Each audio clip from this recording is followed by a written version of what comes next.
Hello everyone, स्वागत है आपका फिर से प्राइम बायोलॉजी पर। आज के लेक्चर में हम कोशिका विभाजन देखेंगे, सेल डिवीजन देखेंगे। लास्ट लेक्चर में जब हमने बात की थी पादप एवं जंतु कोशिका की और उनके सेल ऑर्गेनेल्स की, साथ ही वो क्या वर्क करते हैं, उसी के साथ में एक टॉपिक और कंबाइंड है कि कोशिका का विभाजन, कोशिका कैसे विभाजन करती है। तो इस चैप्टर में हम कोशिका विभाजन देखेंगे, जिसमें हम 3 टाइप के विभाजन देखेंगे: अमाइटोसिस, असूत्री विभाजन, सूत्री विभाजन और अर्धसूत्री विभाजन। 3 टाइप के विभाजन होते हैं। साथ ही कोशिका चक्र की भी बात करेंगे कि कोशिका चक्र किसे कहते हैं, कि कोशिका जो प्रिपेयर हो रही है वो सेल डिवीजन के लिए प्रिपेयर हो रही है, और ये पूरा जो भी इनके बीच में जो भी इंटरमीडिएटेड स्टेजेस पाई जाती हैं उनको हम कोशिका चक्र बोलते हैं। तो इसकी प्रॉपर डेफिनेशन की बात करेंगे। तो अगर कोई स्टूडेंट चैनल पर नया हो तो चैनल को सब्सक्राइब कर लीजिए, साथ ही अपने फ्रेंड्स तक वीडियो को शेयर कर दीजिए ताकि वह भी इस टॉपिक को क्लियर कर सके। तो शुरू करते हैं कोशिका विभाजन। सामान्य रूप से अगर हम बात करें तो कोशिका विभाजन से आप क्या समझते हैं कि कोशिका विभाजित हो रही है, एक कोशिका से 2 कोशिका बन रही है। लेकिन क्या आप ये सोच सकते हैं कि जो एनिमल बनते हैं, कोई सा भी एनिमल की बात कर लो, वो हमेशा एक सिंगल सेल से ही अपनी लाइफ स्टार्ट करता है। आप अपना खुद का एग्जाम्पल ले सकते हैं, ह्यूमन का एग्जाम्पल ले सकते हैं। तो एनिमल अपनी लाइफ की स्टार्टिंग एक सिंगल सेल से ही करता है, और एनिमल का यह एक अभिलाक्षणिक गुण है कि वह वृद्धि दर्शाता है, वह जनन दर्शाता है। लेकिन यह वृद्धि और ये जनन कैसे परफॉर्म होंगे? जब कोशिका डिवाइड करेगी, जब उसके शरीर का आकार बढ़ेगा तब वृद्धि होगी। या फिर जनन की बात करें तो वह गैमेट प्रोड्यूस करेगा सेल डिवीजन के द्वारा, तब जाके जनन संभव होगा। तो ये दोनों जो अभिलाक्षणिक गुण हैं, इसमें कोशिका का विभाजन एक महत्वपूर्ण भूमिका निभाता है। अगर बात करें हम ह्यूमन की, तो ह्यूमन की जो लाइफ स्टार्टिंग होती है, माने कि किसी एम्ब्रियो की बात करते हैं, ह्यूमन के एम्ब्रियो की, जो एम्ब्रियो की लाइफ की जो स्टार्टिंग होती है वो फीमेल के या मादा के गर्भाशय में स्टार्ट होती है। कैसे होती है कि फीमेल का ओवम और मेल का स्पर्म फर्टिलाइज करते हैं और साथ ही जाइगोट बना लेते हैं। तो जो जाइगोट से स्टार्टिंग होती है लाइफ की, वह एक सिंगल सेल होता है, और सिंगल सेल लगातार क्लीवेज करके, विदलन करके मोर्यूला, ब्लास्टुला, गेस्टुला स्टेजेस आती जाती हैं। लगातार सेल डिवाइड हो के 9 मंथ तक तो पूरा बेबी कंप्लीट हो जाता है, जो कि सिंगल सेल से स्टार्टिंग की थी उसने लाइफ की, और अब वह एक सेल्स की जनसंख्या रखता है, मिलियंस ट्रिलियंस ऑफ सेल्स उसमें प्रेजेंट है। तो हर एक कोई सा भी ऑर्गेनिज्म की बात करो, वह कोशिका विभाजन के द्वारा ही बनता है। सिंगल सेल से वह लाइफ स्टार्ट करता है। तो हम किसी भी टाइप के अमीबा की बात कर सकते हैं। अमीबा भी अगर डिवाइड होएगा तो वह 2 सेल में डिवाइड होकर पुत्री कोशिकाएं देता है। तो ऐसे ही हम किसी भी ऑर्गेनिज्म की बात करें तो वह सिंगल सेल से स्टार्ट करता है और बड़ी लार्ज नंबर में सेल्स कंटेन करता है। यही नहीं, यह सिलसिला यहीं पे नहीं बंद होता है। जब अगर कोई एम्ब्रियो या कोई बेबी डिलीवर हो जाता है, उसके बाद जो उसकी वृद्धि हो रही है वह सेल डिवीजन से होती है। प्रारंभिक स्टेज में वह कितना छोटा होता है, एज ए टीनेजर वह कितना बड़ा हो जाता है। तो ये कैसे हुआ? क्योंकि उसकी सेल्स ने डिवीजन किया, उसके अंदर कोशिका विभाजन संभव हो पाया और उसने वृद्धि को शो किया। तो यही बातें हम करने वाले। तो शुरू करते हैं बिना समय गंवाए परिभाषा से। कोशिका विभाजन, सेल डिवीजन, जनक सेल से 2 नई पुत्री सेल्स का बनना। कोई भी सेल्स अगर जनन करेगी तो वह डिवाइड होकर 2 सेल्स में डिवाइड हो जाएगी।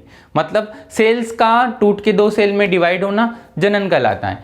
तो जनक सेल से 2 नई पुत्री सेल्स का बनना कोशिका विभाजन कहलाता है। तो ये तो हो गई परिभाषा की बात। सेल डिवीजन के लिए सेल लाइनेज सिद्धांत दिया गया, और वह लाइनेज सिद्धांत किसने दिया था? रुडोल्फ विर्चो ने। रुडोल्फ विर्चो जो साइंटिस्ट थे, उन्होंने सेल थ्योरी का एक मॉडिफाइड रूप बोला था और कहा था ओमनी सेल्यूला ई सेल्यूला, मतलब नई कोशिका पूर्ववर्ती सेल से बनती है। जो भी कोई कोशिका नई आई है किसी की बॉडी में, वह पूर्व में प्रेजेंट किसी सेल के डिवाइड होने से आई है। तो इसको इन्होंने एक लैंग्वेज में बोला था कि ओमनी सेल्यूला ई सेल्यूला, मतलब नई कोशिका पूर्ववर्ती सेल से ही बनती है। किसने कही ये बात? रुडोल्फ विर्चो ने। इन्होंने क्या किया था? सेल थ्योरी को मॉडिफाइड करके बोला था। तब भी उसमें भी हम यही बात बोलते हैं। तो सेल डिवीजन के लिए इन्होंने एक इंपॉर्टेंट कमेंटमेंट किया था कि नई कोशिका पूर्ववर्ती सेल से बनती हैं। इसकी वजह से कई सारे जो इवोल्यूशन की थ्योरीज थी उन पे भी सवाल उठने शुरू हुए कि जो अगर नई कोशिका पुरानी सेल से बनती हैं तो फर्स्ट सेल कैसे आई? फर्स्ट सेल भी तो आई है ना। लाइफ का जो एग्जिस्टिंग शुरू हुई है, लाइफ की जो स्टार्टिंग शुरू हुई है, वह फर्स्ट सेल से ही स्टार्ट हुई। तो उस टाइम कुछ एनवायरमेंट कंडीशन ऐसी थी जिस वजह से सेल्स बनी फर्स्ट सेल, लेकिन बाद में आज की जो एनवायरनमेंट है वो ऐसा नहीं है कि फर्स्ट सेल बिना किसी सेल डिवीजन के ही बन जाए।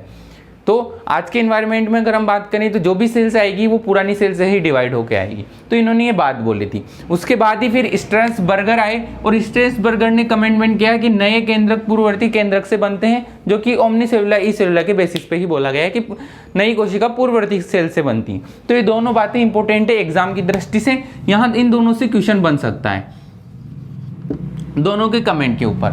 अगर विभाजन की बात करें तो कोशिका विभाजन कैसे होता है, किस टाइप का होता है, तो 3 टाइप का होता है, असूत्री विभाजन, समसूत्री विभाजन और अर्धसूत्री विभाजन। 3 टाइप का विभाजन है जिसको हम डिटेल्स में देखने वाले हैं। उससे पहले हम इस विभाजन का महत्व देखते हैं कि क्या महत्व है।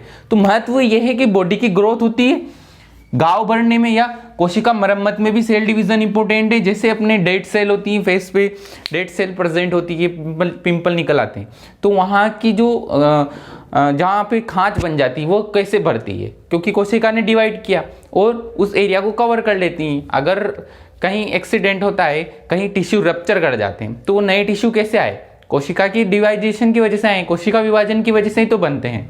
तो घाव बढ़ने में या कोशिका मरम्मत करने में भी इस सेल डिवीजन की इंपॉर्टेंस है। बीजाणु और युग्मक निर्माण में जो गैमेट्स बनते हैं, मेल एंड फीमेल गैमेट्स बनते हैं, जो शुक्राणु और ओवम बन रहे हैं, वो भी कोशिका विभाजन से बनते हैं। अभी आगे बात करेंगे उनकी।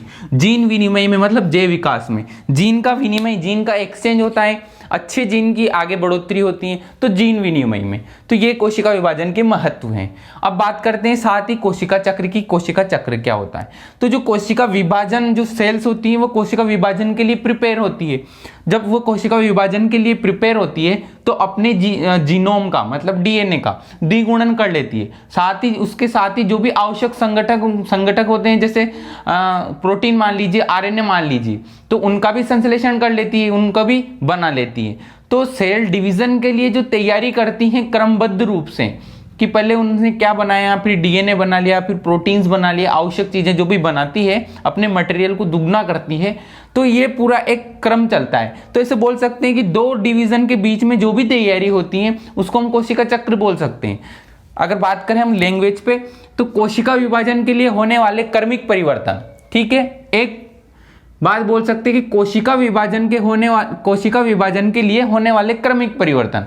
और वो परिवर्तन कौन से हैं, जिसमें कोशिका अपने जीनोम का द्विगुणन कर ले तथा अन्य घटकों का संश्लेषण कर ले। अन्य घटक कौन, प्रोटीन है मान लीजिए, आरएनए मान लीजिए, उन घटकों का संश्लेषण कर ले, फिर विभाजित होकर 2 संतति सेल्स का निर्माण करती है। तो ये जो पूरा प्रोसेस है, सेल जो प्रिपेयर हो रही है, इस पूरे क्रमबद्ध रूप से हम इसको बोल रहे हैं कोशिका चक्र, ठीक है। जैसे ये मान लीजिए, ये कोशिका चक्र को शो करता है। अब 2 मुख्य अवस्थाएं होती हैं कोशिका चक्र की, 2 मुख्य अवस्थाएं होती है। कौन कौन सी होती हैं, एक तो होती है अंतरावस्था, इंटरफेस, और एक होती है माइटोसिस स्टेज, या इसको बोल सकते हैं विभाजन अवस्था, जिसमें सेल डिवाइड करती हैं। तो जो अंतरावस्था होती है, इंटरफेस, इसमें तो सेल पूरी प्रिपेयर होती हैं डिवीजन के लिए कि कैसे वह डिवाइड करेगी सेल। भाई उसको आगे जाके डिवाइड करना है तो उसके लिए उसको तैयारी करनी पड़ेगी, मटेरियल दुगना करना पड़ेगा, क्योंकि 2 पुत्री कोशिकाएं देनी है आगे जाके। तो इसमें तो सेल डिवाइड होती है इंटरफेज में। और लगभग जो ह्यूमन की सेल्स होती है यह लगभग 24 घंटे के अंदर डिवाइड कर जाती है। और 24 घंटे में से भी जो सबसे ज्यादा समय लगता है वह इंटरफेज में लगता है, क्योंकि कोशिका को तैयारियां करनी पड़ती है बहुत सारी। और लास्ट के जो 1-2 घंटे होते हैं उसमें सेल डिवाइड कर जाती है। तो ये इस चक्र की फॉर्म में हम इसको देख सकते हैं कोशिका चक्र को, कि एक तो होगी अंतरावस्था। अंतरावस्था इस ग्रीन वाले के अलावा पूरी अंतरावस्था है। ये यहां से G1 से चलकर G2 तक, G1, S और G2, ये जो अंतरावस्था है उसकी फिर सब अवस्था है, उसकी भी फिर अवस्थाएं मान सकते हैं। उसके बाद ये विभाजन अवस्था इतनी सी होती है। तो इस सर्कल के अनुसार भी आप देख सकते हैं कि जो विभाजन अवस्था है उसमें इतना सा समय लग रहा है 1-2 घंटे का 24 आवर में से। बाकी का जो भी समय है लगभग 99% वो सब कौन सी अवस्था में लग जाता है, अंतरावस्था में लग जाता है।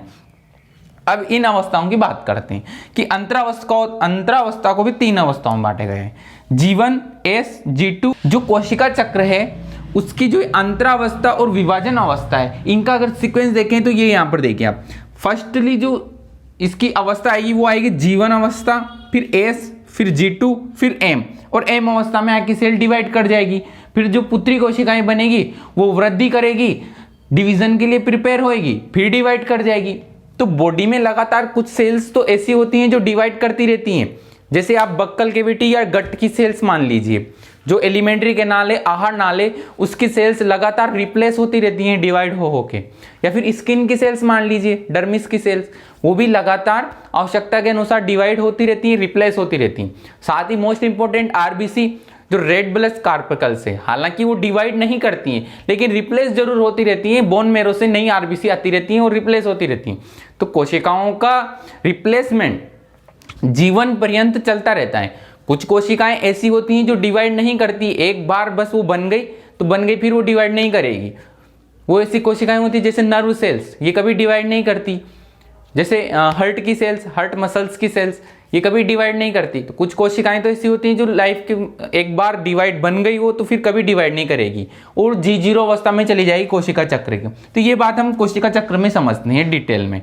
अब बात कर रहे हैं अंतरावस्था। तो अंतरावस्था के 3 रूप हो गए यहाँ पर कि जीवन अवस्था, एस अवस्था और G2 अवस्था। उसके बाद आएगी विभाजन अवस्था। ऐसे करके पूरे 24 आवर कंप्लीट हो जाते हैं। अब इन 24 आवर के अंदर क्या क्या घटनाएं घटित होती हैं कोशिका के अंदर, वो हम बात करने वाले हैं कि जैसे जीवन अवस्था। अब जीवन अवस्था में क्या घटनाएं घटित होगी, तो जीवन अवस्था के पॉइंट है कि सेल उपापचयी रूप से सक्रिय रहती है। इसमें भाई सेल्स के अंदर डिवीजन के लिए तैयारियां चल रही है। अब क्या तैयारियां चल रही है कि सेल उपापचयी रूप से एक्टिव रहती है जीवन स्टेज के अंदर। उसके बाद वह लगातार वृद्धि करती रहती है और कई कोशिकांग बना लेती हैं, जैसे माइटोकॉन्ड्रिया वगैरह, जो भी आवश्यक कोशिकांग हैं वो सब जीवन स्टेज में ही बन जाते हैं। अगर हम अंतरावस्था की जो 3 अवस्थाएं G1, S और G2, इस तीनों की भी बात करें तो इन सब में बड़ी जीवन फेज होती है। ठीक है, तो इसके क्या पॉइंट हुए कि सेल उपापचयी रूप से सक्रिय है, लगातार वृद्धि करती जा रही हैं, कोशिकांग बना लेती हैं और नए जीव द्रव्य का निर्माण कर लेती हैं। तो ये पॉइंट हुए जीवन अवस्था के। ये फर्स्ट 24 आवर में हम स्टार्टिंग की बात कर रहे हैं, जब सेल्स डिवीजन के लिए प्रिपेयर हो रही है, तैयारियां कर रही है। तो ये बात होगी इसकी जीवन स्टेज की। फिर ये इंटर कर जाती है एस स्टेज में, जिसको हम सिंथेसिस फेज भी बोलते हैं, मतलब यहाँ संश्लेषण फेज बोलते हैं इसको। अब इसमें क्या होने वाला है, इसमें डीएनए की प्रतिकृति होती है। मोस्ट इंपोर्टेंट यहां से क्वेश्चन बनता है कि डीएनए की जो प्रतिकृति होती है वह कोशिका विभाजन चक्र जो है उसकी कौन से स्टेज में होती है, तो सिंथेसिस फेज में। एस फेज में डीएनए की प्रतिकृति हो जाएगी, मतलब डीएनए दुगना हो जाएगा। हिस्टोन प्रोटीन का निर्माण होता है, हिस्टोन प्रोटीन का भी निर्माण होता है। अगर हम डीएनए की मात्रा की बात करें तो वह प्रारंभिक स्टेज में, सिंथेसिस फेज की प्रारंभिक स्टेज में अगर 2C है तो वह 2C से बढ़कर 4C हो जाएगी, मतलब प्रतिकृति हुई तो मतलब जस्ट दुगनी। तो सिंथेसिस फेज इसीलिए बोल रहे हैं क्योंकि यहाँ डीएनए का सिंथेसिस होता है। माना कि डीएनए की मात्रा 2 पिकोग्राम थी तो वह 4 पिकोग्राम हो जाएगी सिंथेसिस फेज के लास्ट में। ठीक है, तो ये बातें तो होती है इस सिंथेसिस फेज में। साथ ही इसके मोस्ट इंपोर्टेंट पॉइंट है कि गुणसूत्र संख्या में कोई वृद्धि नहीं होती है। मतलब सिंथेसिस फेज में डीएनए तो वृद्धि दुगना हो जाता है, डीएनए की मात्रा बढ़ रही है 2C से 4C, लेकिन गुणसूत्र संख्या में वृद्धि नहीं होती है। इस बात को भी समझेंगे हम प्रैक्टिकली कि गुणसूत्र संख्या में वृद्धि नहीं होती है, क्यों नहीं होती है। तारक केंद्र का कोशिका द्रव्य में प्रतिकृतिकरण हो जाता है। जो तारक केंद्र स्पिंडल फाइबर बनाने वाला है कोशिका विभाजन के समय, तो उस तारक केंद्र का भी कोशिका द्रव्य में प्रेजेंट होता है, वहां पे उसकी भी प्रतिकृति हो जाती है, वो भी दुगना हो जाता है। अब बात करते हैं कि गुणसूत्र संख्या में वृद्धि क्यों नहीं होती है। अब गुणसूत्र संख्या में वृद्धि क्यों नहीं होती, जैसे हम मान सकते हैं ये एक गुणसूत्र है, ये एक क्रोमोसोम है। अब ऐसे क्रोमोसोम अरेंज हुए हैं डीएनए में बहुत सारे, तो क्रोमोसोम अपने पुत्री कोशिका बना लेती, पुत्री क्रोमोसोम बना लेता है, डॉटर क्रोमोसोम या डॉटर क्रोमेटिड बना लेता है। तो ऐसे बन जाता है एक और यहाँ पर इसकी कॉपी बन जाती है। तो इसमें इसके प्लॉइडी नंबर चेंज नहीं होते। कहने का अर्थ है कि अगर क्रोमोसोम संख्या 1 है तो वह सिंथेसिस एस स्टेज के बाद भी क्रोमोसोम संख्या 1 ही रहेगी, या बोल सकते हैं n ही रहेगी, 2n नहीं होगी, प्लॉइडी नंबर चेंज नहीं होगा। क्यों नहीं होगा कि जो क्रोमोसोम है एक सिंगल क्रोमोसोम वह कॉपी करता है और ऐसे एक्स्ट्रा उसमें आर्म आ जाती है, या एक्स्ट्रा उसका जस्ट उसकी कॉपी आइडेंटिकल मिरर एकदम कॉपी नजर आएगी। तो इसमें प्लोइडी नंबर इसका बढ़ता नहीं है, यह n ही रहेगा। अगर इसकी संख्या शुरुआत में 23 थी तो यह 23 ही रहेगी, यह 46 नहीं होने वाली है, क्योंकि यहां पर क्रोमोसोम की संख्या डबल जब मानेंगे तब इस क्रोमोसोम से एक अलग से ऐसा क्रोमोसोम बन जाए, लेकिन यहां पर ऐसा नहीं बनता है। यहां पर इसके सिस्टर क्रोमेटिड बनते हैं जो कि एक ही सेंट्रोमियर से अटैच हैं, तो इसका प्लोइडी नंबर चेंज नहीं होता है। तो इस सिंथेसिस फेज की खासियत है कि डीएनए की प्रतिकृति तो होती है, लेकिन जो गुणसूत्र संख्या है उसमें वृद्धि नहीं होती है। ठीक है, तो प्लोइडी नंबर यहां पर चेंज नहीं होगा, गुणसूत्र की संख्या में कभी वृद्धि नहीं होएगी। यहां पर बस इसके सिस्टर क्रोमेटिड बन जाएंगे, जो इसकी आर में, इसको क्रोमेटिड बोलते हैं, ये क्रोमेटिड। तो यहां पर आइडेंटिकल जस्ट एक और क्रोमेटिड की कॉपी बन जाएगी, लेकिन प्लोइडी नंबर चेंज नहीं होएगा, एन ही रहेगा। प्लोइडी नंबर कब चेंज होएगा? जब एक क्रोमोसोम से ऐसा दूसरा क्रोमोसोम बन जाए तो 2n हो जाएगा यहां पर, लेकिन यहां ऐसा नहीं होता है, तो क्रोमोसोम की संख्या यहां पर नहीं बढ़ती है। तो ये बात यहां पर ध्यान रखनी होगी। सिंथेसिस फेज की बात हो गई। अब बात करते हैं G2 स्टेज। G2 स्टेज में क्या होता है कि ट्यूबुलाइन प्रोटीन का निर्माण होता है फॉर तर्कु तंतु।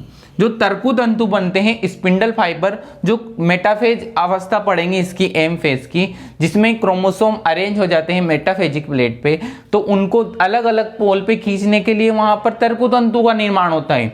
तो वह एक ट्यूबुलिन प्रोटीन के द्वारा होता है। तो उस ट्यूबुलिन प्रोटीन का निर्माण G2 स्टेज में होता है। तो एक क्वेश्चन यहां से भी बन सकता है कि ट्यूबुलिन प्रोटीन का निर्माण कौन सी स्टेज में होता है? तो इंटरफेज या अंतरावस्था की G2 फेज में। ठीक है, साथ ही दूसरी बात आरएनए निर्माण होता है यहाँ पर, तो प्रोटीन और आरएनए का निर्माण होता है। तो बात कर ली G1 स्टेज की, S स्टेज की, G2 स्टेज की। अब ये अंतरावस्था कंप्लीट, जो आई अंतरावस्था है इंटरफेज, इसकी 3 अवस्थाएं G1, S और G2। अब सेल कंप्लीटली प्रिपेयर है डिवाइड होने के लिए। अब तक जो तैयारियां की उसमें सेल्स को लगभग 22 से 23 घंटे लग चुके हैं। अब लास्ट के 1-2 घंटे मतलब विभाजन अवस्था में वह विभाजित होकर 2 पुत्री सेल्स दे देगी। तो कैसे देगी ये चीज अब हम कोशिका विभाजन में देखेंगे। सेल डिवीजन हम पढ़ने वाले हैं, इसकी जो स्टेजेस पाई जाती हैं 4, वो हम देखने वाले हैं कि क्या क्या इसमें डिवाइडेशन होने वाला है। तो ये जो एम फेज है विभाजन अवस्था, इसी को हम 3 टाइप में बात करेंगे, असूत्री विभाजन, समसूत्री विभाजन और अर्धसूत्री विभाजन। इसके बाद जैसे ही सेल, माना कि सेल यहां से चली, ये एक सेल है, ये चली, इसने प्रिपेयर हुई, ये यहाँ की यह लार्ज क्वांटिटी में G2 स्टेज में इसने इसका मटेरियल वगैरह सब बढ़ा लिए, डीएनए बढ़ा लिया। अब यहां से आगे यह डिवाइड करके 2 सेल दे देगी। जैसे ही इस स्टेज में इंटर करेगी यह विभाजन अवस्था में, तो विभाजन अवस्था के अंत तक यहां पर 2 सेल बन जाएगी।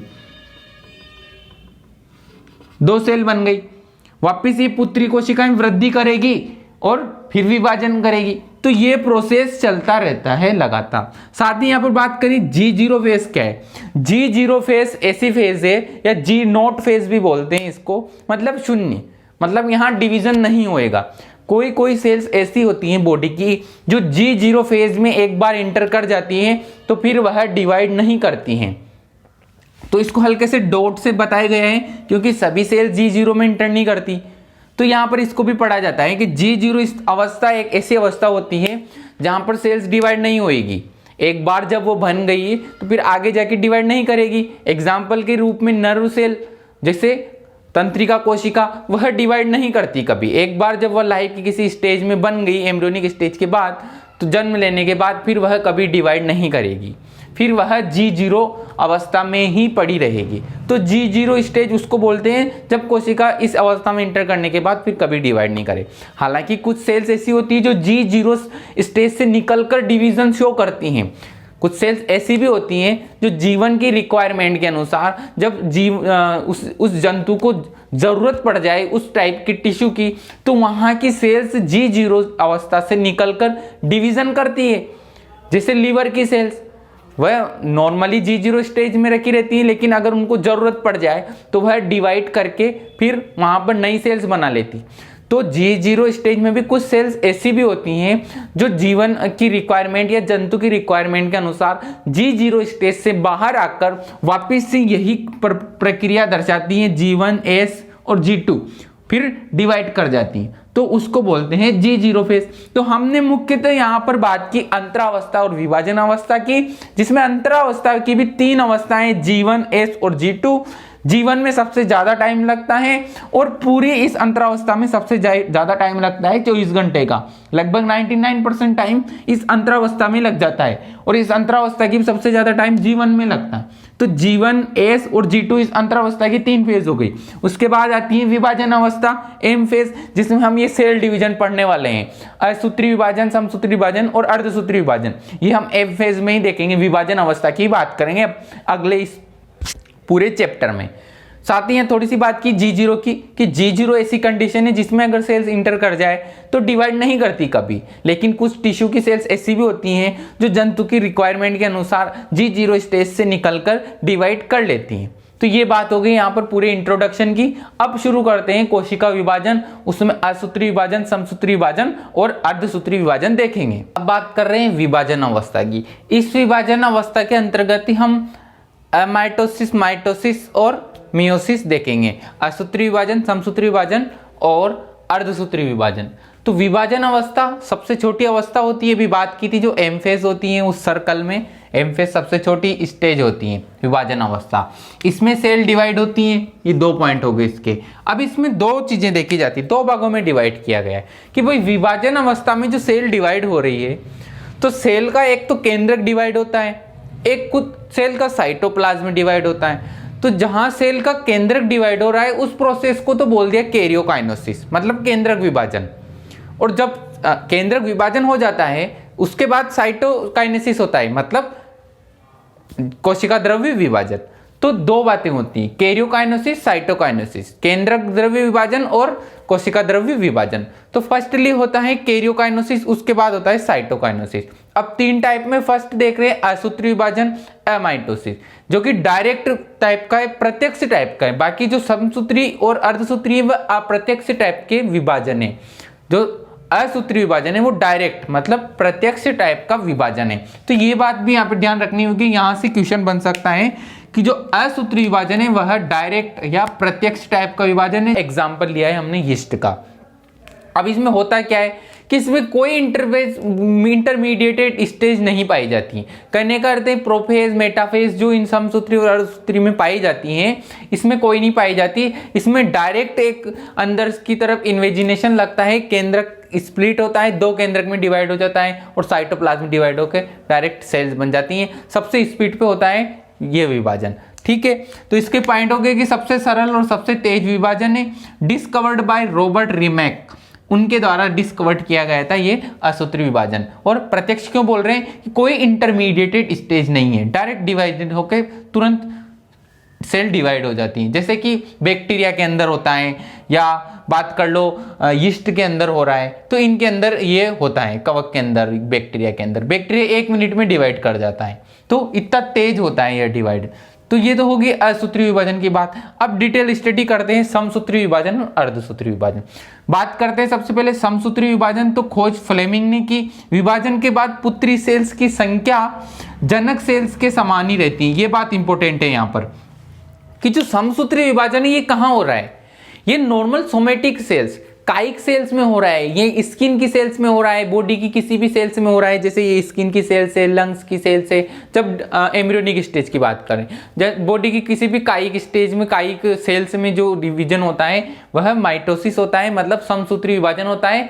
समसूत्री का मतलब है एक इक्विवेलेंट विभाजन है जिसमें क्रोमोसोम की जो संख्या होती है वह पुत्री कोशिका में भी जनक कोशिका के समान होती है। माना कि जनक कोशिका में 2n क्रोमोसोम है, कहने का मतलब 46 क्रोमोसोम है, तो उससे जो डॉटर सेल्स बनेगी, पुत्री कोशिकाएं बनेगी, उनमें भी क्रोमोसोम की संख्या 46 रहेगी। मतलब एक इक्विवेलेंट होता है, बराबर का होता है कि जो मटेरियल उसके अंदर प्रेजेंट है जनक के अंदर, उसने वृद्धि की, विभाजन किया, 2 डॉटर सेल बने। दोनों डॉटर सेल्स के अंदर जो मटेरियल है, जेनेटिक मटेरियल, मतलब कहने का अर्थ है कि उसका जो क्रोमोसोम संख्या जो जनक में 46 थी वह पुत्री कोशिकाओं में भी 46 पहुंचेगी। इसलिए इसको इक्विवेलेंट डिवीजन भी बोलते हैं और इसीलिए इसको समसूत्री विभाजन भी बोलते हैं। एकदम सम जो जनक में है वही पुत्री कोशिकाओं में।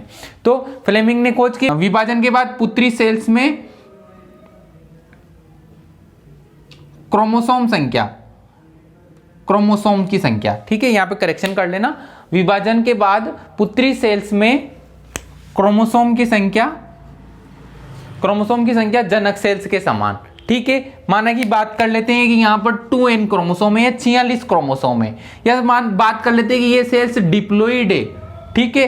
तो जब यह डिवाइड होएगी, ये कौन सी सेल है, ये जनक सेल है, ये जनक सेल है और ये पुत्री सेल से दोनों, ठीक है।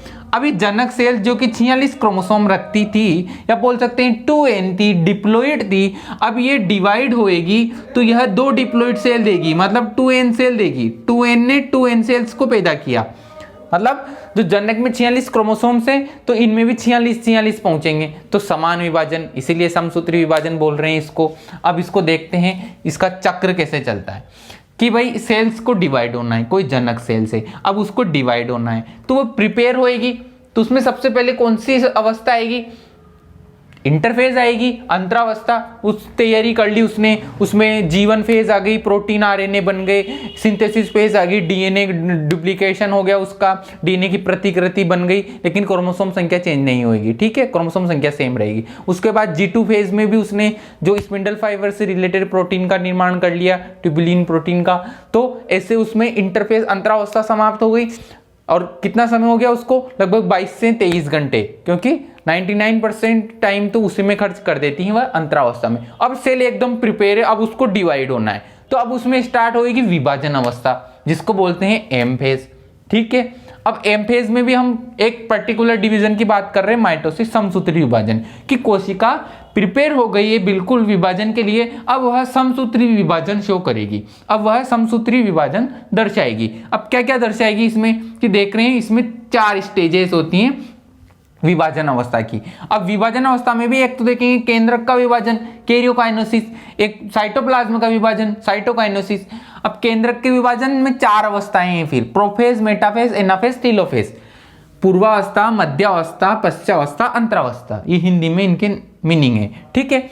अब इसमें सबसे पहले पूर्वावस्था, कि सेल अंतरावस्था से पूर्वावस्था में घुसी, मतलब अंतरावस्था से जो विभाजन अवस्था है, विभाजन अवस्था की फर्स्ट अवस्था पूर्वावस्था में सेल्स पहुंच गई है। अब क्या हुआ कि प्रिपेयर होके आई है सेल्स पूरी, कि यहाँ पर डीएनए भी प्रतिकृति हो चुकी है, प्रोटीन, आरएनए सब बढ़िया है। अब क्या क्या फीचर होते हैं पूर्वावस्था में, क्या क्या विभाजन जो हो रहा है उसमें क्या प्रोसेस चल रहा है, कंटिन्यू प्रोसेस रहता है, यह 1 से 2 घंटे के अंदर कंप्लीट हो जाता है।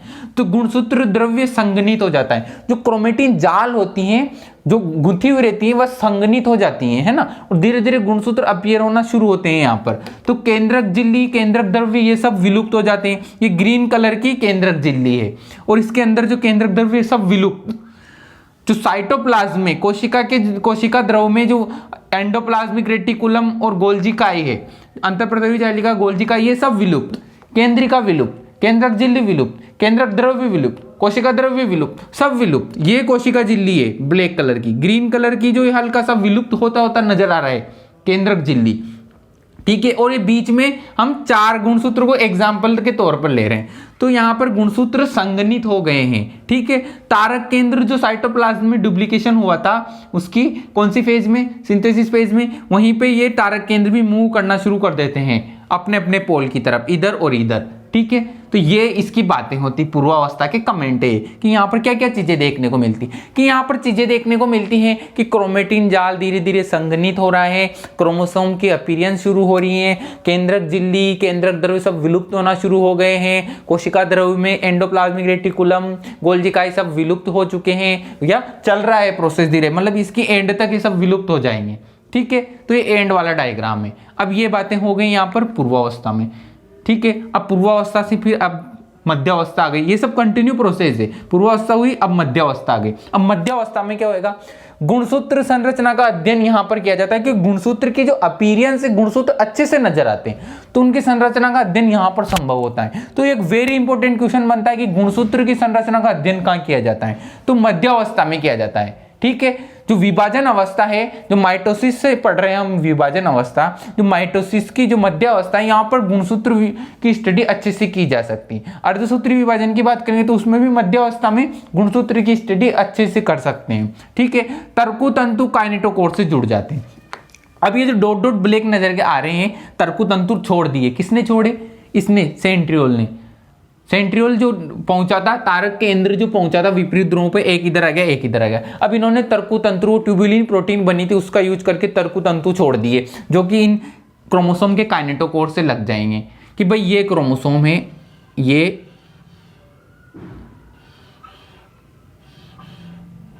तो यहां काइनेटोकोर है, यहां काइनेटोकोर है, दोनों तरफ काइनेटोकोर है, बीच में इसका सेंट्रोमियर, इसको मैं यहां से ब्लैक कलर से बताता हूं, ये बीच में सेंट्रोमियर और इधर भी काइनेटोकोर, इधर भी काइनेटोकोर। तो इनके काइनेटोकोर से जाके ये तर्कु तंतु लग चुके हैं। ये क्रोमोसोम कौन है, जिसने अपनी कॉपी बना ली है, वो क्रोमोसोम है। इंटरफेज में ऐसा क्रोमोसोम था, ठीक है, जो अंतरावस्था थी उसमें ऐसा क्रोमोसोम था, उसने कोशिका डिवीजन के लिए तैयारियां की। अंतरावस्था में जो G1, S और G2 फेज, जो अंतरावस्था में इंटर होते टाइम क्रोमोसोम ऐसा था। अंतरावस्था जब समाप्त हुई तो क्रोमोसोम ऐसा बन के निकलेगा। क्या हुआ कि नंबर तो सेम है, प्लॉइडी तो सेम है, लेकिन यहां पर इसने इसकी एक और प्रतिकृति के रूप में, मतलब ऐसे मान सकते हैं कि इसने एक इसका मिरर आइडेंटिकल बना लिया है। ठीक है, बाइवेलेंट कंडीशन आ गई, ये मोनोवेलेंट कंडीशन है। तो यहां पर इसने इसके सिस्टर क्रोमेटिड बना लिए हैं, ऐसे बोल सकते हैं कि इसके सिस्टर क्रोमेटिड या पुत्री क्रोमेटिड बना लिए, इनको पुत्री क्रोमेटिड बोलते हैं। लेकिन संख्या में एक ही है, ये बात ध्यान रखने योग्य है, संख्या बदलेगी नहीं, संख्या सेम है। तो शुरू में ये मोनोवेलेंट क्रोमोसोम था जो इंटरफेज में इंटर करके बाइवेलेंट हो गया। ठीक है, तो ये कंडीशन रहती है। ठीक है, तो अब यहां पर क्रोमोसोम मेटाफेजिक प्लेट पर अरेंज होना शुरू हो जाएंगे और तर्कु तंतु काइनेटोकोर से जुड़ जाते हैं, क्रोमोसोम के काइनेटोकोर है ना। गुणसूत्र मेटाफेज प्लेट पे अरेंज हो गए। ये जो प्लेट है ये पूरी मेटाफेज प्लेट कहलाती है। ये बीच में जो अरेंज हो रहे हैं एक सीक्वेंस में अरेंज होते हैं। अब क्या होएगा, पश्चावस्था में जैसे इंटर करेंगे तो पश्चावस्था में गुणसूत्र आकृति का अध्ययन किया जाता है। गुणसूत्र की आकृति कैसी है उसका अध्ययन यहां पर किया जाता है। तो एक क्वेश्चन यहां से बनता है। अब विभाजन की सबसे छोटी अवस्था भी बोलते हैं इसको, ये बात भी ध्यान रखने होगी। गुणसूत्र बिंदु का विभाजन, भाई जो काइनेटोकोर था, ये जो गुणसूत्र था, जब सेल डिवीजन की तैयारियां करी थी तब गुणसूत्र ऐसा बन गया था। ठीक है, अब यहां से काइनेटोकोर से डिवीजन हो जाएगा और एक ऐसा तो दूसरे वाले में पहुंच जाएगा, एक ऐसा दूसरे पोल पे पहुंच जाएगा।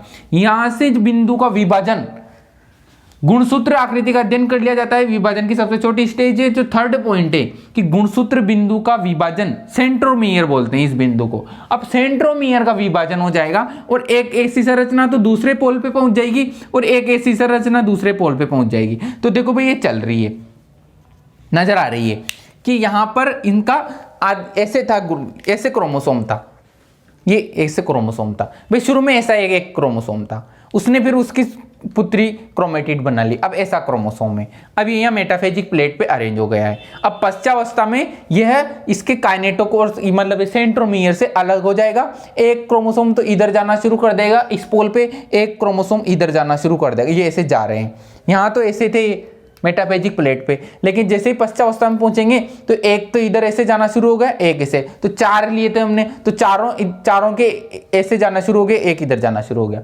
ऐसे स्प्लिट हो गए बीच में से, सेंट्रोमियर से स्प्लिट हो गए। क्रोमोसोम इधर चले गए और बाकी क्रोमोसोम इधर चले गए। ठीक है, संख्या सेम रहेगी, क्यों? क्योंकि जो ये एक क्रोमोसोम था इसकी संख्या भी सेम थी, इसकी भी सेम थी, बस इसने कॉपी बना रखी थी, वो कॉपी खुल गई वहां से और उधर पहुंच गई, तो सेम ही तो संख्या रहेगी। कॉपी के तो अलग अलग, एक कॉपी तो उसने उधर भेजी, एक कॉपी इधर आ गई, एक इधर आ गई, संख्या सेम रहेगी। जब पैतृक में भी सेम थी तो डॉटर सेल्स में भी आगे जाके सेम बनेगी। तो क्या बात हुई कि गुणसूत्र बिंदु का विभाजन हो गया, क्रोमोसोम विपरीत पोल पे जाना शुरू, क्रोमेटिड विपरीत ध्रुवों पर चले जाते हैं। ठीक है, इनको क्रोमेटिड बोल रहे थे अपन, सिस्टर क्रोमेटिड। क्रोमेटिड विपरीत ध्रुवों पे जा रहे हैं। जब विपरीत ध्रुवों पे जाते हैं तो इनके जो काइनेटोकोर या सेंट्रोमियर हैं वो ध्रुव की तरफ रहते हैं, बाकी आर्म मेटाफेजिक प्लेट की तरफ रहती है। तो इसके काइनेटोकोर देखो ध्रुव की तरफ, इसका काइनेटोकोर भी ध्रुव की तरफ, तो ये बात यहाँ पे ध्यान रखनी होगी, ठीक है। अब अंत्यावस्था में क्या होता है कि प्रोफेज की विपरीत स्टेज बोलते हैं। क्यों बोलते हैं कि जो चीजें वहां विलुप्त हुई थी वो यहाँ पर बनना स्टार्ट हो जाएगी दोबारा से। भाई क्रोमोसोम विपरीत पोल पे पहुंच गए अपने अपने पोल पे, गुणसूत्र वापस क्रोमेटिन जाल में रूपांतरित। अब यहाँ गुणसूत्र नजर नहीं आ रहे, यहाँ द्रव्य बनना शुरू हो चुका है, अब ये नजर नहीं आ रहे, ठीक है। अपीयरेंस विलुप्त, न्यूक्लियर मेम्ब्रेन मतलब केंद्रक की झिल्ली, केंद्रिका, केंद्रक द्रव्य, ये सब बनना शुरू। सेल के अंदर साइटोप्लाज्म में भी वहां पर एंडोप्लाज्मिक रेटिकुलम, गोल्जी काय, ये सब बनना शुरू हो जाएंगे अगेन, ठीक है। अब विपरीत ध्रुव पे पहुंच गए। इस स्टेज में जो सेल्स है वह द्विकेंद्र की स्टेज में नजर आती है। इस वाली स्टेज में अंत्यावस्था में सेल, टीलोफेज में सेल द्विकेंद्र की होती है, क्योंकि केंद्रक का विभाजन हो गया, केंद्रक द्रव्य का विभाजन हो गया।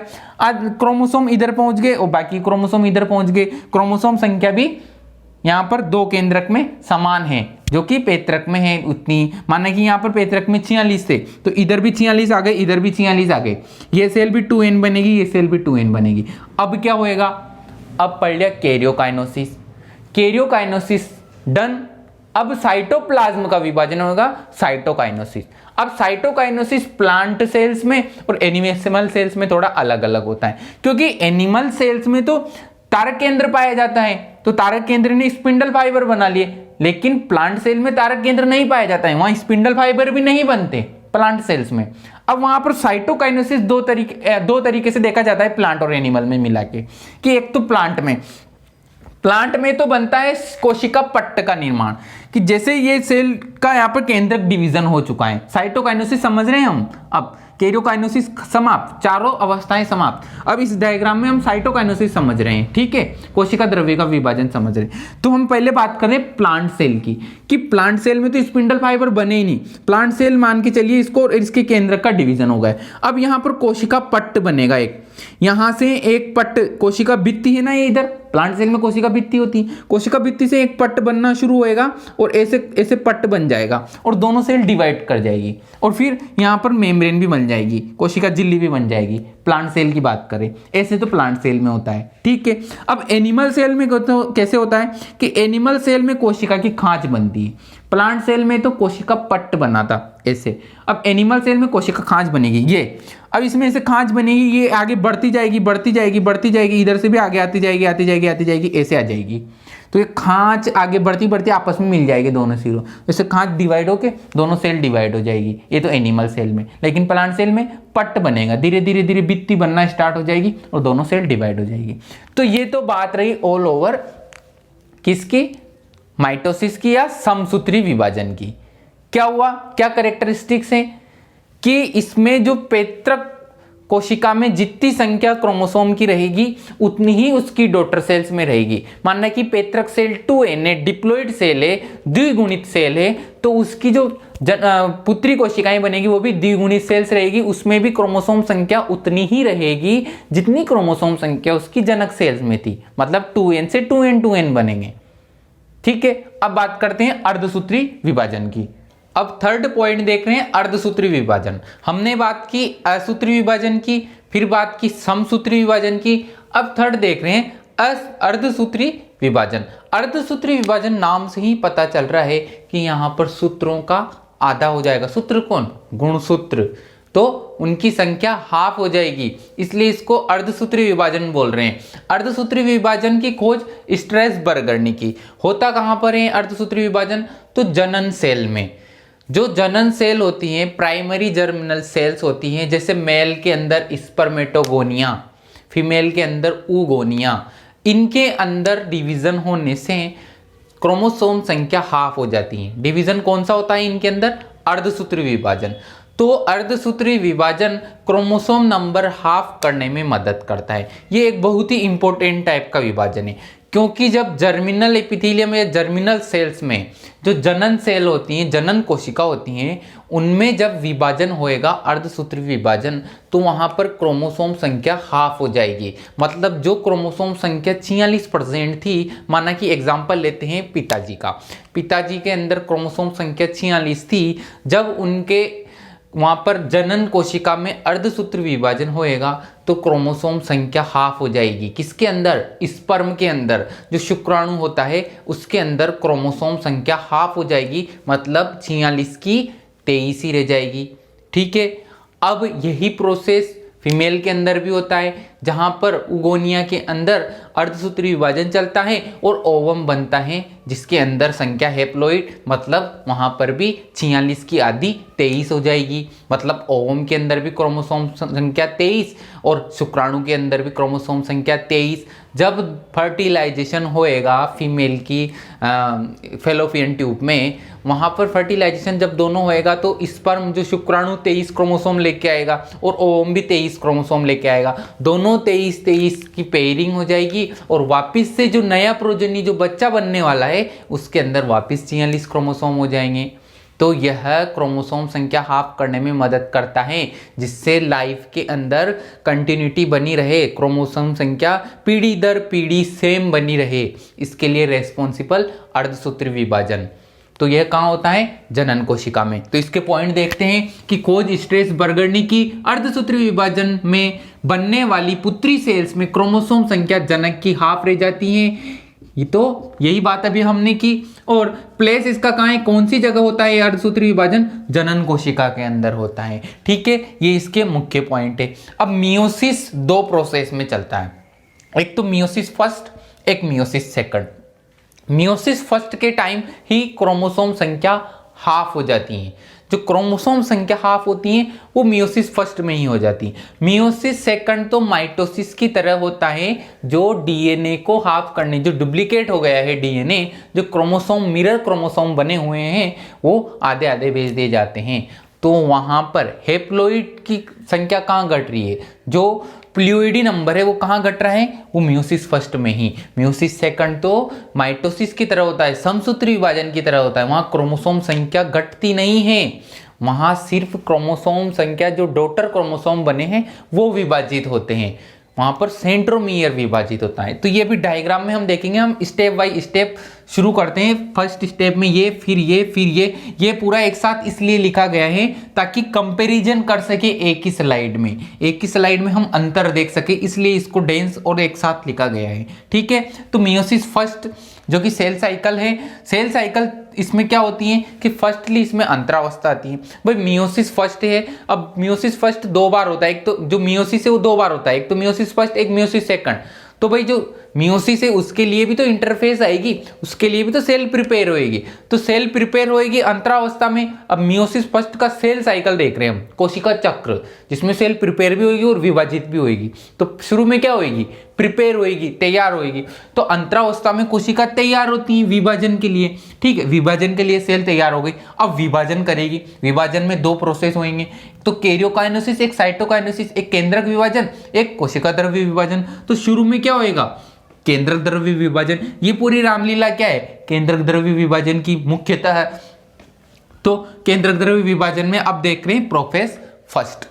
जो केंद्रक द्रव्य विभाजन अवस्था में जो केंद्रक द्रव्य विभाजन है उसमें प्रोफेस फर्स्ट देख रहे हैं। प्रोफेस फर्स्ट सबसे लंबी और जटिल अवस्था होती है इस अर्धसूत्री विभाजन की। क्या क्या होती है इसमें? 5 सब अवस्थाओं में बांटा गया है। इसके अंदर भी फिर 5 अवस्थाएं, वो कौन कौन सी देखते हैं। फर्स्ट है तनुपट या लिप्टोटिन। क्या होता है इसमें कि जो सेल प्रिपेयर हो चुकी है ना डिवाइडेशन के लिए, अब उसमें क्या हो रहा है? गुणसूत्र अधिक लंबे व पतले। गुणसूत्र क्या हो गए? अधिक लंबे हो गए और पतले हो चुके हैं। ठीक है। जाइगोटीन में क्या होती है? युग्मपट अवस्था में कि समजात गुणसूत्र आपस में मिलकर समजात जोड़ा बनाते। समजात गुणसूत्र किसको बोल रहे हैं? कि भाई किसी के माना कि ये टेस्टिस के अंदर, सेमनीफेरस ट्यूबुल्स के अंदर स्पर्मेटो जो गोनिया है उसमें ये अर्धसूत्री विभाजन चल रहा है, मान लिया जाए। अब वहां पर समजात गुणसूत्र की पेयरिंग होती है। पेयरिंग से क्या मतलब है कि जो 23 पेयर गुणसूत्र होते हैं उनकी पेयरिंग होती है। कहने का अर्थ है कि एक तरफ तो फीमेल से आए थे, एक तरफ मेल से आए, एक तरफ वो पिताजी से आए थे, एक तरफ माताजी से आए थे। अब उन क्रोमोसोम की पेयरिंग हो रही है, वो एक साथ अरेंज होते जाते हैं, सेम वाले एक साथ। ऐसे अरेंज होते हैं, तो उनको बोल रहे हैं समजात गुणसूत्र। तो समजात गुणसूत्र आपस में मिलकर समजात जोड़ा बनाते हैं, और जो ये कॉम्प्लेक्स बनता है सब जोड़े बनाते जाते हैं, तो इसको साइनेप्सिस कॉम्प्लेक्स बोलते हैं। तो साइनेप्सिस कॉम्प्लेक्स जाइगोटिन स्टेज में बनता है प्रोफेज फर्स्ट की, किसके अंदर, अर्धसूत्र विभाजन के अंदर। तो ये क्वेश्चन यहां से बनता है कि इंपॉर्टेंट होता क्या है। देखो भाई, ये तो आया एक, जैसे माना कि ये तो आ गया पिताजी वाला क्रोमोसोम, ये माताजी वाला क्रोमोसोम। अब इनकी पेयरिंग होगी जब ये दोनों पास पास लगेंगे, ये मोनोवेलेंट से बाइवेलेंट बनेंगे।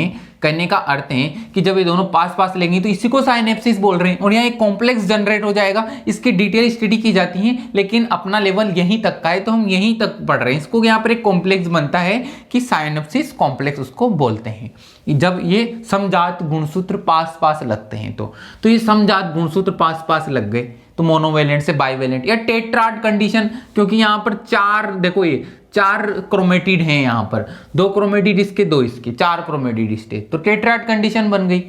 तो समजात गुणसूत्र पास पास लग गए, ठीक है। अब नेक्स्ट स्टेज है स्थूलपट, जिसको पैकाइटिन बोल रहे हैं। यहां पर क्या होता है, जीन विनिमय, क्रॉसिंग ओवर। भाई जीन विनिमय क्या होता है, जीन का आदान प्रदान, जीन विनिमय, क्रॉसिंग ओवर, 2 समजात गुणसूत्रों के बीच अनुवांशिक पदार्थ का एक्सचेंज। भाई 2 समजात गुणसूत्र, सभी समजात गुणसूत्र एक साथ अरेंज हो चुके हैं कि ये सभी जाति पेरेंट पिताजी वाली, ये सभी जाति माताजी वाली, सभी समजात गुणसूत्र एक साथ पास पास लग के अरेंज हो चुके हैं। अब उनके अंदर जीन विनिमय हो रहा है, इसने इसका जीन इसको दिया, इसने इसका जीन इसको दिया, जीन का आदान प्रदान।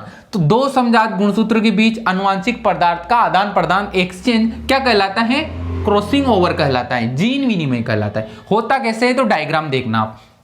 जब ये दोनों पास पास लग चुके थे समजात गुणसूत्र, तो जब समजात गुणसूत्र पास पास लगे तो इसने इसका जीन, ब्लू वाले ने ब्लैक वाले को उसका जीन दिया, और ब्लैक वाले ने उसका जीन ब्लू वाले को दिया। डायग्राम में समझने के लिए आप यहां पर देख लीजिए कि इसका कलर चेंज हो गया, क्योंकि इसने उसका जीन ले लिया और इसका जीन उसने, इसका जीन इसने इसको दे दिया, और इसका जीन इसने, मतलब ब्लैक ने ब्लू वाले को दे दिया, ब्लू वाले ने ब्लैक को दे दिया। तो ये हो गया जीन विनिमय, क्रॉसिंग ओवर, जीन का एक्सचेंज। ये जरूरी होता है क्योंकि इससे हाइब्रिड पैदा होते हैं, ठीक है। तो ये क्रॉसिंग ओवर हो चुका है यहाँ पे। अब क्रॉसिंग ओवर हो गया, अब डिप्लोटिन अवस्था देख रहे हैं, डिप्लोटिन, द्विपट। इसमें होता क्या है, non sister chromatid. Non sister chromatid किसको बोल रहे हैं भाई, ये दोनों पास है ना, जो दोनों ब्लैक के हैं, ये ब्लैक वाले दोनों क्रोमेटिड, ये सिस्टर क्रोमेटिड है, ठीक है। लेकिन ये एक ब्लू और एक ब्लैक, ये नॉन सिस्टर क्रोमेटिड है। सिस्टर क्रोमेटिड क्यों बोल रहे हैं कि क्रोमोसोम तो ऐसा रहता है ना, क्रोमोसोम तो ऐसा रहता है, लेकिन डीएनए अपनी मात्रा बढ़ाई, डीएनए ने इंटरफेस में अपनी मात्रा बढ़ाई थी, अपनी मात्रा दुगनी की थी, तो क्रोमोसोम की क्रोमेटिड बनी यहां पर। हेप्लोइडी नंबर तो सेम रहा इसका, लेकिन एक मिरर क्रोमोसोम बन गया एक और, ठीक है, एक्स्ट्रा क्रोमेटिड आर्म आ गई, तो इसको क्रोमेटिड बोल रहे हैं, सिस्टर क्रोमेटिड। तो जो ब्लैक वाली दोनों सिस्टर क्रोमेटिड है, लेकिन ब्लैक और ब्लू वाली नॉन सिस्टर क्रोमेटिड। तो 2 समजात गुणसूत्र के बीच में, नॉन सिस्टर क्रोमेटिड के बीच में ये क्रॉसिंग ओवर होती है, जीन विनिमय होता है। तो डिप्लोटिन की क्या है कि नॉन सिस्टर क्रोमेटिड के मध्य प्रतिग्रसन स्टार्ट। जो नॉन सिस्टर क्रोमेटिड पास पास लगे थे ना, अब वो दूर दूर हटना शुरू हो जाएंगे, और हमें डायग्राम में भी देखने को मिलेंगे वो, ठीक है। और यहां पर क्याजमेटा स्पष्ट, डिप्लोटिन में क्याजमेटा स्पष्ट, हालांकि क्याजमेटा यहां बनते हैं लेकिन यहां स्पष्ट नहीं दिखते पैकाइटिन में। क्याजमेटा स्पष्ट कहां दिखते हैं, इसमें डिप्लोटिन अवस्था में। क्याजमेटा किसको बोल रहे हैं भाई, जो क्रॉसिंग ओवर होता है ना, क्रॉसिंग ओवर कि एक होमोलोगस क्रोमोसोम की ये वाली क्रोमेटिड और दूसरा होमोलोगस वाले क्रोमोसोम की ये वाली क्रोमेटिड, नॉन सिस्टर क्रोमेटिड। भाई जैसे ये ऊपर वाला क्रोमोसोम है, ये नीचे वाला क्रोमोसोम है, अब इसकी ये दोनों तो सिस्टर क्रोमेटिड है, और इसकी, अब देखिए ये क्रोमोसोम है, ये ऊपर वाला क्रोमोसोम, ये नीचे वाला क्रोमोसोम, ये दोनों कौन है, होमोलोगस क्रोमोसोम, ठीक है, समजात क्रोमोसोम अरेंज हुए हैं, ठीक है। अब इसकी ये दोनों आर्म क्या है, सिस्टर क्रोमेटिड, इसकी भी ये दोनों आर्म क्या है, सिस्टर क्रोमेटिड। तो ये आर्म दोनों आपस में जाके जीन विनिमय करेगी ऐसे। तो ये नॉन सिस्टर क्रोमेटिड ने जीन विनिमय किया। तो जो यहां पर एक्स संरचना बनती है, इसको क्याजमेटा बोल रहे हैं, ये एक्स संरचना क्याजमेटा कहलाती है, ठीक है। तो क्याजमेटा कहां अच्छे देखने को मिलते हैं, डिप्लोटिन स्टेज में।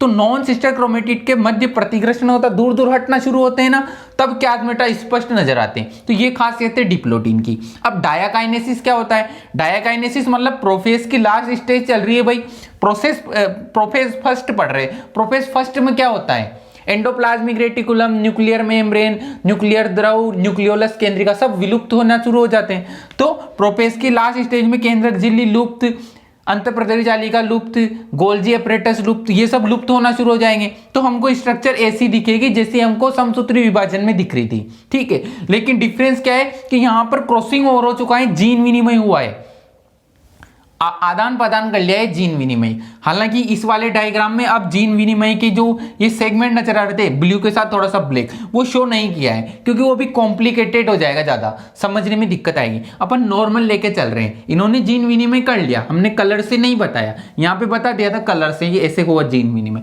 लेकिन यहाँ नहीं बताया कलर से। कोई बात नहीं, नॉर्मल समझ रहे हैं हम, जीन विनिमय हो चुका है, मान के चलिए कि जीन विनिमय हो गया है, अभी कलर से शो नहीं किया है। हम अब आगे देखते हैं क्या प्रोसेस होता है। बात करें अगर मेटाफेज 1 की, तो मेटाफेज 1 में अब क्या हो जाएगा? जो प्रोफेज फर्स्ट की जो लास्ट स्टेज थी उसमें जो क्रोमोसोम अपीयर हुए थे, संघनित हो गए थे, अब वो मेटाफेजिक प्लेट पे अरेंज हो जाएंगे। मेटाफेजिक प्लेट पे क्रोमोसोम अरेंज हो गए, तर्कु तंतु का निर्माण हो गया। क्रोमोसोम कहाँ अरेंज हुए? मेटाफेज प्लेट पे। कैसे अरेंज हुए? कि जो होमोलोगस कंडीशन बनाई थी क्रोमोसोम ने, जो होमोलोगस कंडीशन बनाई थी, कैसे? एक पिताजी के क्रोमोसोम यहाँ पर, मेल के क्रोमोसोम यहाँ पर, फीमेल के क्रोमोसोम यहाँ पर, जो 23 क्रोमोसोम की जो होमोलोगस कंडीशन बनाई थी वो ऐसी की ऐसी या मेटाफेजिक प्लेट पे अरेंज हो जाएगी और क्रोमोसोम का यहाँ पर डिवाइडेशन हो जाएगा। कहने का अर्थ है कि जो क्रोमोसोम होमोलोगस कंडीशन में अरेंज हुए थे वो अब एनाफेज कंडीशन में जाके विपरीत पोल की तरफ बढ़ेंगे। कैसे बढ़ेंगे? कि आधे तो ऊपर चले जाएंगे, आधे नीचे आ जाएंगे। जो होमोलोगस क्रोमोसोम थे पेयर में, अब वो पेयर में नहीं रहेंगे, उनकी आधी संख्या ऊपर चली जाएगी, आधी संख्या नीचे वाले पोल की तरफ। तो एनाफेज फर्स्ट की बात करते हैं, गुणसूत्र बिंदु विभाजन नहीं, गुणसूत्र का बिंदु का विभाजन नहीं हो रहा है, ये गुणसूत्र बिंदु है, ये गुणसूत्र बिंदु, ये गुणसूत्र बिंदु, ये गुणसूत्र बिंदु। समसूत्री विभाजन में क्या हो रहा था कि गुणसूत्र बिंदु से गुणसूत्र विभाजन हो रहे थे भाई, यहां से हाफ हो रहे थे और ऊपर जा रहे थे। जो मिरर आइडेंटिकल बनाए थे, गुणसूत्र ने अपनी सिस्टर क्रोमेटिड बनाई थी, तो गुणसूत्र बिंदु से डिवाइड होकर दोनों सिस्टर क्रोमेटिड अर्ध अर्ध गुणसूत्र अपने अपने पोल की तरफ बढ़ रहे थे। लेकिन यहाँ पर गुणसूत्र का सेंट्रोसोम विभाजित नहीं हो रहा है, गुणसूत्र का बिंदु विभाजित नहीं हो रहा है, तो विभाजित क्या हो रहा है कि संख्या, गुणसूत्र की संख्या हाफ रह जाती है, इसीलिए इसको अर्धसूत्री विभाजन बोलते हैं। क्यों बोल रहे हैं? क्योंकि जो होमोलोगस कंडीशन में गुणसूत्र अरेंज हुए थे उनकी आधी संख्या ऊपर चली गई, आधी संख्या नीचे चली गई, लेकिन समसूत्री विभाजन में ऐसा नहीं होता है। तो यहाँ पर क्रोमोसोम संख्या आधी होती है। समजात क्रोमोसोम जोड़ी का विभाजन, जो जोड़ी में थे वो जोड़ी का विभाजन हो गया है, वो अपने अपने पोल की तरफ चल दिए हैं स्पिंडल फाइबर के थ्रू। ये सेंट्रोमियर है, ये डॉट डॉट से स्पिंडल फाइबर, तो इनको अपने अपने पोल की तरफ खींच लिया। अब टेलोफेज फर्स्ट, गुणसूत्र वापस क्रोमेटिन में आ जाएंगे, क्रोमेटिन बन जाएगी, एंडोप्लाज्मिक रेटिकुलम और गोल्जी अपरेटस, हिंदी में बोले तो अंतःप्रदवी जालिका और गोल्जिका, ये भी अपीयरेंस हो जाएंगे। केंद्रिका का निर्माण हो जाएगा, केंद्रक झिल्ली, ये सब बनने लग जाएंगे। फिर उसके बाद साइटोकाइनेसिस आएगा, तो ये प्रोसेस होएगा सेल डिवीजन का, मियोसिस फर्स्ट का। क्या बात हुई कि फर्स्ट जो प्रोफेज फर्स्ट है वो सबसे बड़ी है मियोसिस फर्स्ट की। अब मियोसिस फर्स्ट की प्रोफेज फर्स्ट में मेन बात ये है कि यहाँ पर जीन विनिमय होएगा, क्यास्मेटा बनेंगे, क्रोमोसोम होमोलोगस क्रोमोसोम अरेंज होएंगे। तो यहाँ पर मुख्य बात क्या है कि जीन विनिमय होता है, जीन का एक्सचेंज होता है, ठीक है। तो ये जीन विनिमय के लिए खासियत होती है यहाँ पर। दूसरी बात कि जब इसकी जो बेटाफेज प्लेट पे जब होमोलोगस क्रोमोसोम अरेंज होंगे, इनका काउंट जब होमोलोगस रहेगा, डिप्लॉइड स्टेज में रहेंगे, तो ये आधे आधे अपने पोल की तरफ चल देंगे।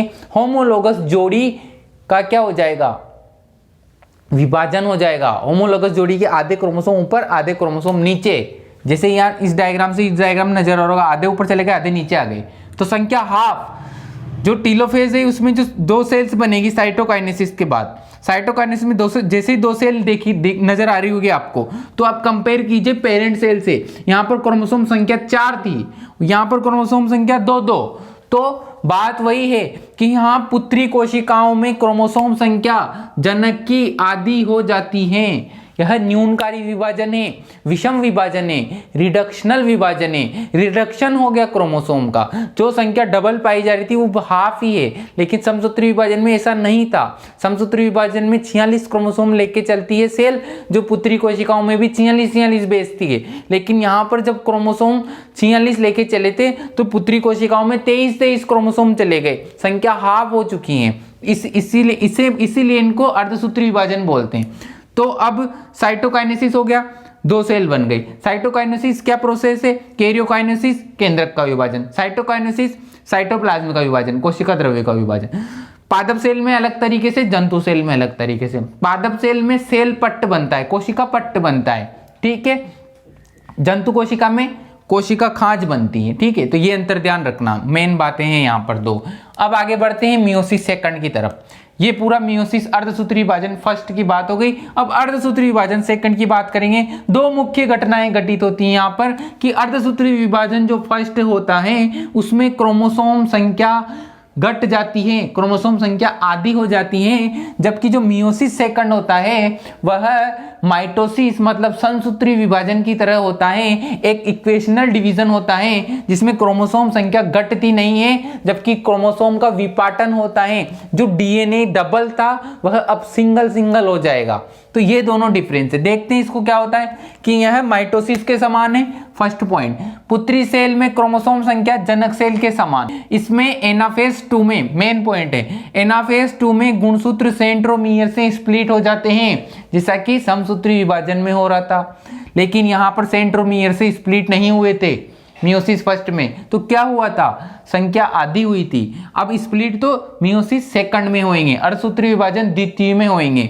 तो यहाँ पर एनाफेज सेकंड में गुणसूत्र सेंट्रोमियर से स्प्लिट हो जाएंगे और डबल डीएनए वापस समान हो जाएगा, वापस लेवल पे आ जाएगा। जो डीएनए की संख्या बढ़ी थी ना इंटरफेज में, जो डीएनए रेप्लिकेट करके जो डीएनए ने अपनी प्रतिकृति बनाई थी, अब वह अपनी अपनी एक प्रतिकृति दोनों सेल में भेज देगा। इस सेल से बनने वाली जो 2 सेल है इसमें डीएनए की एक प्रतिकृति आ गई, जो डबल प्रतिकृति हो रही थी, और इसमें भी डीएनए की एक प्रतिकृति आ गई। मतलब क्रोमोसोम सेंट्रोमियर से स्प्लिट हुए। देखो यहाँ पर देखो, ये क्रोमोसोम मेटाफेज पे अरेंज हुए, ये प्रोफेज सेकंड, ये मेटाफेज सेकंड, एनाफेज सेकंड और टीलोफेज सेकंड।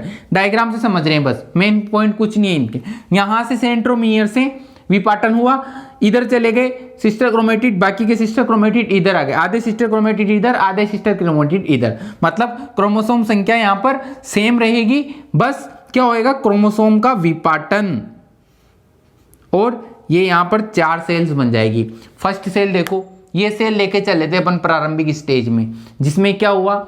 अर्धसूत्री विभाजन फर्स्ट हुआ। अर्धसूत्री विभाजन फर्स्ट के समय ही जब 4 क्रोमोसोम लेके हम चले थे तो उन क्रोमोसोम की संख्या यहाँ पर 2 रह जाएगी। मतलब जनक सेल से पुत्री सेल्स का कंपैरिजन करें तो क्रोमोसोम संख्या पुत्री सेल्स के अंदर जनक सेल की तुलना में आधी रह चुकी है। ये मियोसिस फर्स्ट में ही हो चुका है। अब मियोसिस सेकंड में क्या हुआ कि क्रोमोसोम का विपाटन, जो क्रोमोसोम यहाँ मिरर अवस्था में थे, जो डीएनए का मटेरियल डबल था, अब वह सिंगल हो गया है, अब वह नॉर्मल हो गया है। डीएनए मटेरियल वो हर एक सेल में इक्वल हो गया है। तो ये बात कर ली हमने पूरी कोशिका विभाजन की, जिसमें असूत्री विभाजन, समसूत्री विभाजन और अर्धसूत्री विभाजन देखा। नेक्स्ट लेक्चर में हम देखेंगे पादपों में पोषण, श्वसन एवं उत्सर्जन।